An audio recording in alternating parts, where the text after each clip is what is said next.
across the West Coast. Bruce Hawker and Grahame Morris standing by for a look at all things election campaign. Thank you very much for joining us this afternoon. Bruce, just on Malarndirri McCarthy winning that pre-selection for the Senate position in Northern Territory, she'll win the seat for Labor in the Northern Territory there. But, you know, as always, a bit of a contest. What do you think of the outcome there? I think it's a very good one. She's an experienced politician, former ABC journalist with long experience in politics in the Northern Territory, and as a well-known figure there, advocating obviously on issues on behalf of the Aboriginal community, particularly in remote communities. So I think all those things are big pluses. Sorry to interrupt you there, Bruce. Let me just come back. We just got this, the police talking about this awful story in Adelaide this afternoon. Let's take a quick listen. Look, at this stage, I'm not going to release that information. All right. Okay. Sorry, what was it like for police coming in and saying that? Well, any of these jobs are obviously traumatic. It's part of our investigation now, and that will be ongoing for some time into the next few hours at least. So that's all I can say. The man at the line on the queue, and is he okay, injured? thanks. Thank you. Bye bye. Were you talking to the 3 males? I don't know if we learned a lot there. We might have missed the opening comments. We'll bring those to you. Apologies for that. But the police not keen to expand too much on what's happening there with the discovery of 3 bodies, including 2 kids in the north of Adelaide. Let's get back to the election campaign, though. Bruce, Malarndirri McCarthy, you happy with that? What about the debate last night? Bruce, you first on this. What were your thoughts on that leaders' debate last night? Was there a clear winner in your mind? Well, you know, I thought they started out pretty equal pegging, but as the debate went on, I thought that Bill Shorten started to pull away from the Prime Minister. And I think the main reason is that there just seems to be a lack of detail or strength in the whole argument that the business community deserves this tax break when the rest of the community isn't going to benefit directly. And I think that's something where Bill made some very real points against the Prime Minister. And I really do think that this is going to be one that Turnbull's going to have to think hard about. You know, all the television stations are showing him doing this ad supporting the tax break for small business, but it doesn't really show how we're all going to be better off as a result. And I think that's a problem for his campaign at the moment. He looked vulnerable when he was defending on that issue. Now, Grahame, you were there at the press club last night. What was your feeling on the debate itself? Was there a clear winner for you? Well, look, I'm the odd one out here in that sort of all the commentators and all the media sort of gave it to the Prime Minister. And look, I suspect the Prime Minister's performance for the media answering the questions, for the business community, for Liberals and for the campaign was fine. He got his message up.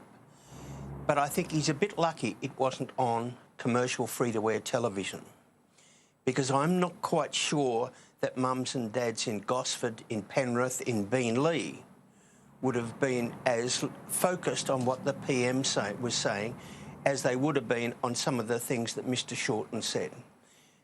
So what does that mean? Well, not a lot. I suspect it's the last debate anybody will have. I hope so. But there is a difference between playing to the people in the audience and answering the journalists' questions, or communicating to mums and dads. You've said that, communicating to the mums and dads, and you think Shorten had a better message to sell, or the way he sold it? Yeah, well, it's the same. It's how you almost cook the Channel 9 worm. And where on earth was Channel 9 last night? You know, this once great station, political organisation, didn't even run it. But look, there are ways of tweaking the worm, and there are ways of getting mums and dads in the Lands Room engaged.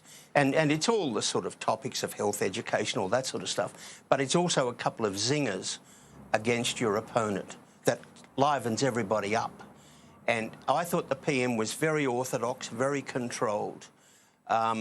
But I still think it wasn't for mums and dads out there, it wasn't a great piece of communication. At the end of the day, sorry, Bruce? I just said I think that goes to the real problem with his campaign at the moment. You know, he's spending a lot of time talking about the benefits of a tax break for business, and and today it comes out that perhaps they'll have to impose higher taxes to pay for that elsewhere, which will be another big problem for him. And Shorten was able just to come back at him saying, well, that's fine for the business community, but what about everybody else? What about health? What about education? And, I thought he didn't really have an answer to Shorten's questions there. Well, I think the government will dispute they'll have to increase other taxes to pay for this. So I'm sure that'll be contested. But sure it will Grahame, be, but it's out there. What does the government need to do to sell this company tax cut? This is the centrepiece promise of the budget of the campaign. I mean, how do you make it tangible and worth voting for, I suppose, to those mums and dads? Yeah, well, it's instead of just saying there is tax cuts, you explain what the benefits are going to be to small business. And this idea that Mr Shorten can get away with saying, hey, all of these tax cuts are going to big business is just absolute crap.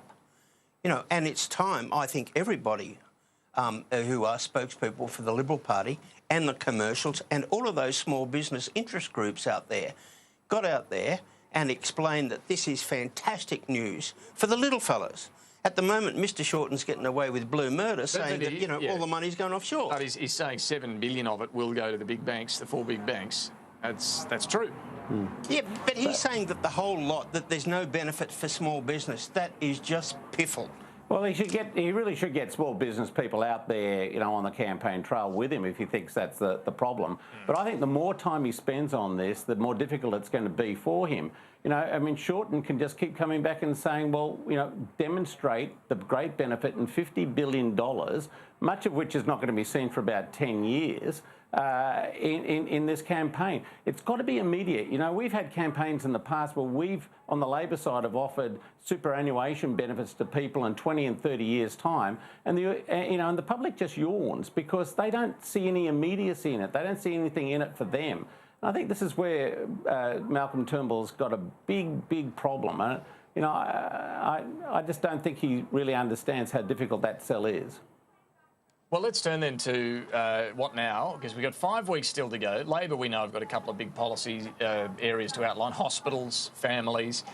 But does the government, or are we just going to see more of the same from the Turnbull campaign over another 5 weeks if there's not much more to announce? Grahame, what do you think? Oh, look, you've still got the policy speeches and whatnot to go, so there must be new announcements. There will be new announcements, and many of them aimed at those people that I'm talking about. And plus, the coalition has not, I don't think they've spent $1 yet on negative campaigning or negative commercials, as distinct from the Labor Party. The negative commercials will start, and that will influence some of the pre-poll stuff.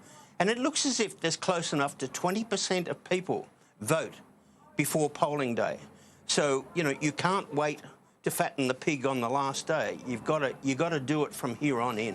How do you, Bruce, I'm interested in this, how do you as a campaigner target those early voters? Because it is a growing chunk of the electorate that's voting early. How do you actually target your campaign to them if you've still got policy announcements late in the campaign? Well, it means that a lot of your policy announcements have to be got out well before the end of the campaign, frankly. And this is becoming a huge issue in politics and campaigning because, a quarter of the electorate in some elections seem to have voted before election day.